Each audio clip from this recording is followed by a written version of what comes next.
Justin Verlander, no hits the Twins for 6 innings. Couple late rallies against the Astros bullpen, but not enough. In a 4-2 loss, we're going to break it down on today's Locked On Twins postcast. You are Locked On Twins postcast, part of Locked On Sports Minnesota, your team every day.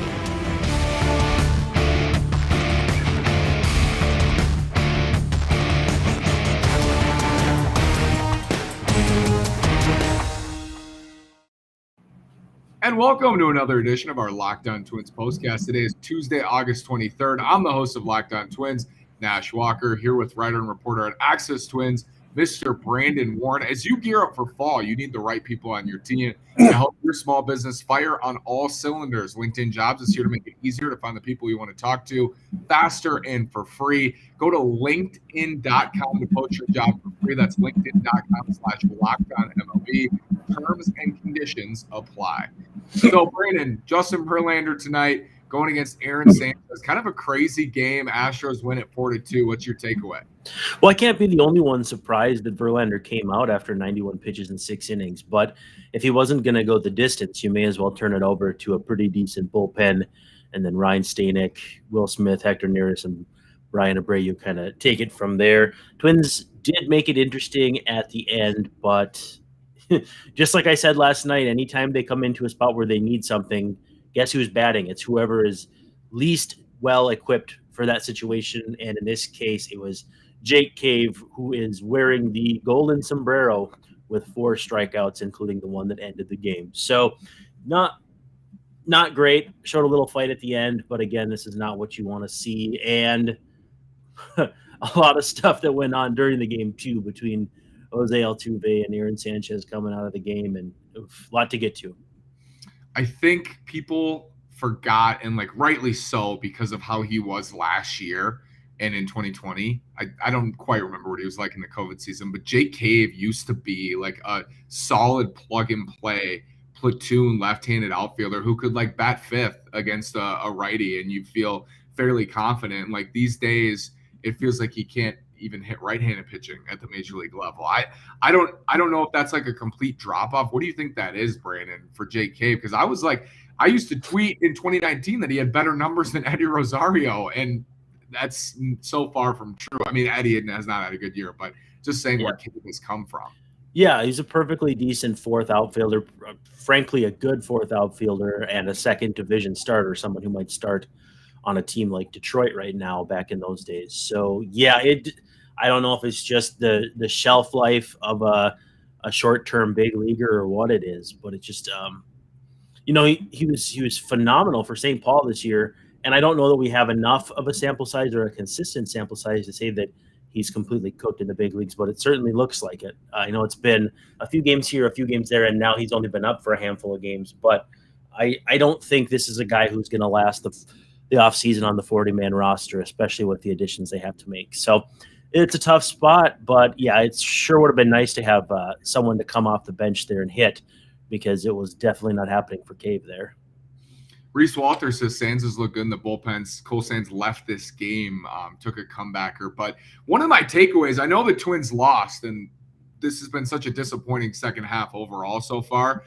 Aaron Sanchez, Cole Sands, Trevor McGill, and Emilio Pagan combined to give up 4 runs on the road in Houston with their A lineup on the field. And that was, to me, this pitching staff has battled, and they've battled the last couple of weeks. And you have to give credit where credit's due. And they again gave the Twins a chance to win tonight. I mean, they were a single away from tying that game in the 9th inning in a game where Justin Verlander no-hit them for 6 innings.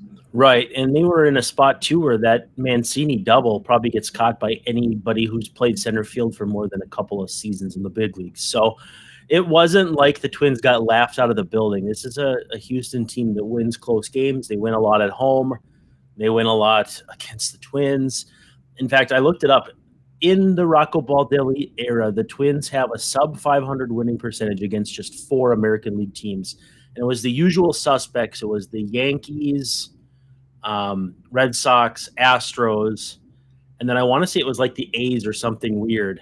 And then the Angels, they were exactly 500. So the Twins have been obviously pretty good under Baldelli, but for whatever reason, Houston's had their number. And outside of the Bregman homer, though, like it didn't feel like that forceful of a loss. Now, granted, Ryan Presley didn't pitch, and it's it's still not the Astros who also had Correa and also had George Springer, but it's still a pretty dang good Astros team, and the Twins did not look completely outclassed, although it was 4-0 going into the ninth, and I know neither you nor I nor anyone listening thought they had a chance to win that ball game, and frankly, they still didn't. They almost came close, but they still didn't.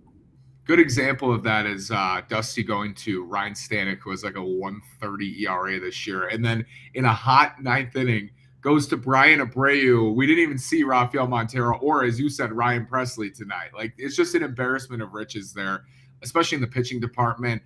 Framber Valdez is going to go tomorrow against Dylan Bundy, who's actually been pretty good. We'll preview that. But first, let's talk about this weird situation between Jose Altuve and Aaron Sanchez. Rocco Baldelli comes out. It counts as a mound visit. Rocco's eventually tossed. I mean, is this something or nothing for you, Brandon, after the fact? It started as nothing because, to me, watching the replay, the ball glanced Altuve. Like, if you weren't looking that closely, you'd think, did it hit him? Now, maybe I saw it poorly on my phone because I was watching it on my phone. But to me, it seemed like a great big nothing burger. And then, they just kind of jawed back and forth. I don't know if there's beef there. Is there Houston-Toronto beef from 5 or 6 years ago? Because Sanchez, obviously, he came up with the Blue Jays. He was a mainstay prospect for them, had a couple decent to very solid years. I think he won 16 games one year.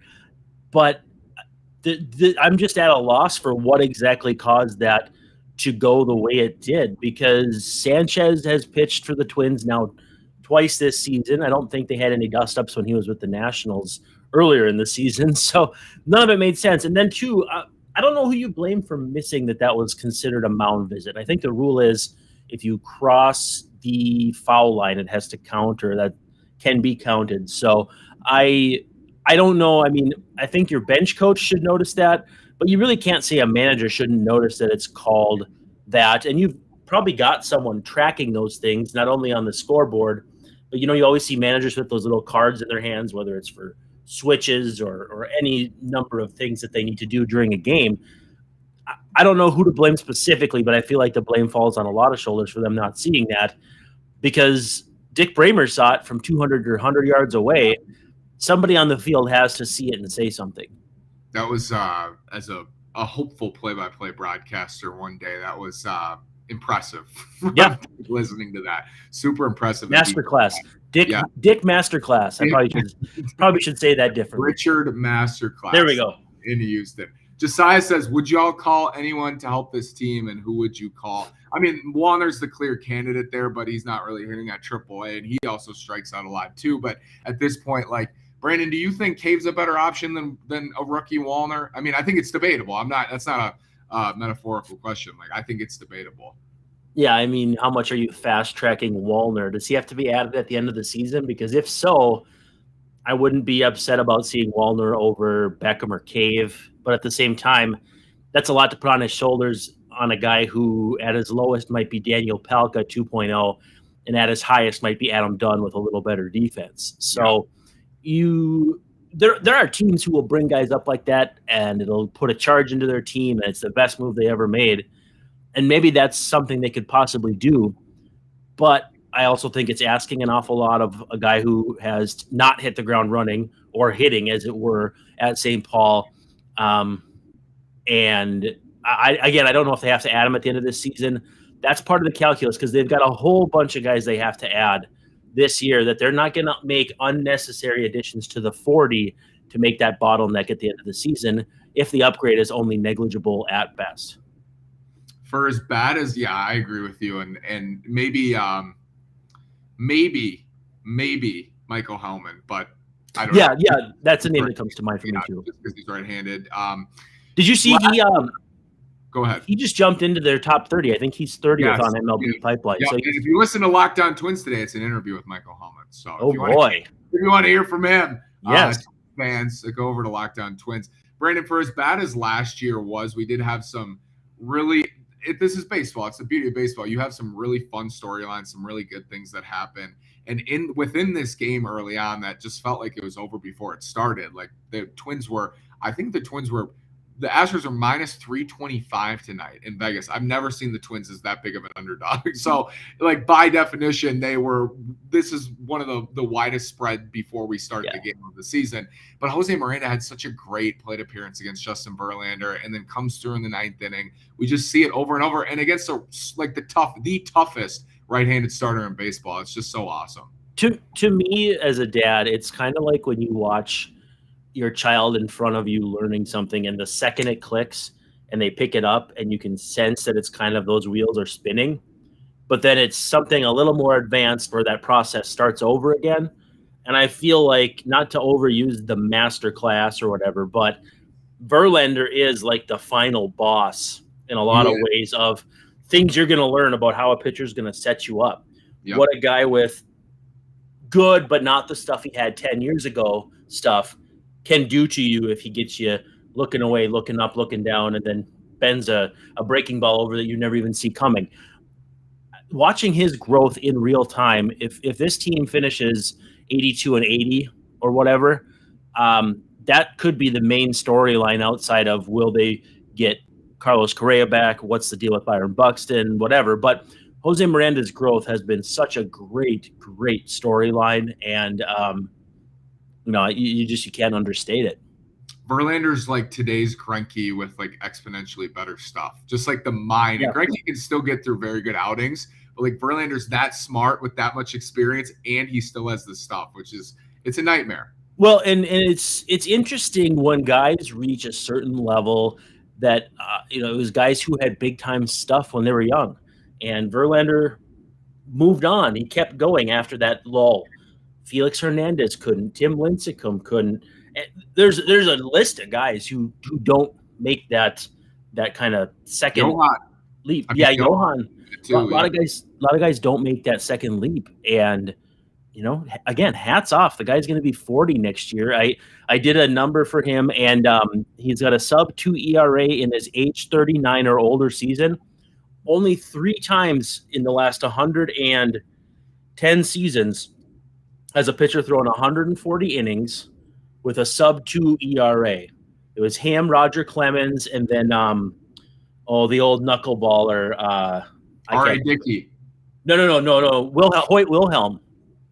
Old, like 1964 old. R.A. Dickey, like when I was young. Yeah, see, for you, R.A. Dickey's old. For me, it's Hoyt Wilhelm back in the 60s. So just an incredible season he's having. There's no shame in losing to him, but man, he was good.